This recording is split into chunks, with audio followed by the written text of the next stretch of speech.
आजकालची नाती खूप भयंकर झालेली आहेत. नात्यांमध्ये दुरावा वाढत चाललेला आहे. अक्षरशः पती पत्नीमध्ये खुनाच्या घटना घडत आहेत. मग एक अशी धक्कादायक घटना समोर आलेली आहे की गृहप्रवेशानंतर नववधू चक्कर येऊन पडली. पतीने थेट प्रेग्नन्सी टेस्ट किटच आणली आणि त्यानंतर हे पुढे सर्व प्रकार असा घडलेला आहे. काय घडलेलं आहे पाहूयात. त्यापूर्वी तुम्ही चॅनलवर पहिल्यांदा असाल तर चॅनलला जरूर सबस्क्राईब करून घ्या. रामपूर जिल्ह्यातील एका गावात मधुचंद्राच्या रात्रीच एक मोठा राडा झाला. नवऱ्याने चक्क प्रेग्नन्सी टेस्ट किट दिल्याने नवरी बाई संतापली आणि तिने तात्काळ माहेरच्यांना फोन लावला. आपल्या वहिनीला तिने सगळी हकीकत सांगितली आणि घरच्यांना सासरवाडीला बोलावून घेतलं. झालं असं की लग्नानंतर सासरवाडीत पोहोचताच नवरीला चक्कर आली आणि ही गोष्ट नवरदेवाने आपल्या मित्रांना सांगितल्यावर त्यांनी त्याला प्रेग्नन्सी टेस्ट करण्याचा सल्ला दिला. तरुणाचं लग्न शनिवारी मोठ्या थाटामाटात झालं. वरात परतल्यावर सायंकाळी नवरी सासरवाडीत पोहोचली. लग्नाचा थकवा, उष्णता आणि दमट वातावरणामुळे नवरीला चक्कर आली. हे पाहून नवरदेव घाबरला. त्याने लगेच आपल्या काही मित्रांशी संपर्क साधला, ज्यांनी त्याला मस्करीत सांगितले की हे गरोदरपणाचं लक्षण असू शकतं.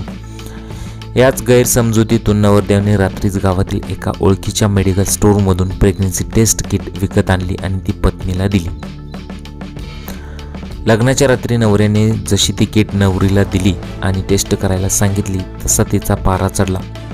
कोणताही विचार न करता तिने लगेच आपल्या वहिनीला फोन केला आणि सांगितले की माझा नवरा माझ्यावर संशय घेतोय आणि म्हणतोय की माझं कोणाशी तरी आधी संबंध होते.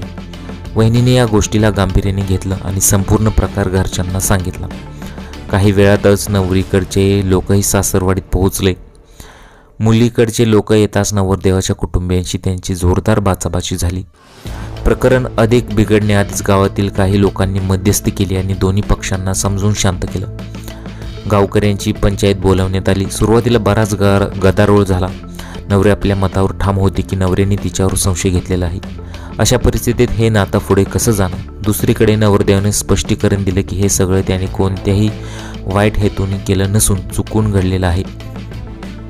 दोन्ही बाजूचे लोक पंचायतीत आपली बाजू मांडत राहिले. शेवटी नवरदेवाने आपली चूक मान्य करत नवरी आणि तिच्या कुटुंबियांची माफी मागितली. त्याने पंचायतीत सर्वांसमोर सांगितले की तो यापुढे असं कोणतंही वर्तणूक करणार नाही. आपल्या मित्रांनी त्याला कशा चुकीचा सल्ला दिला आणि त्याने अजोदपणाने ते कसं खरं मानलं हेही त्यांनी सांगितलं.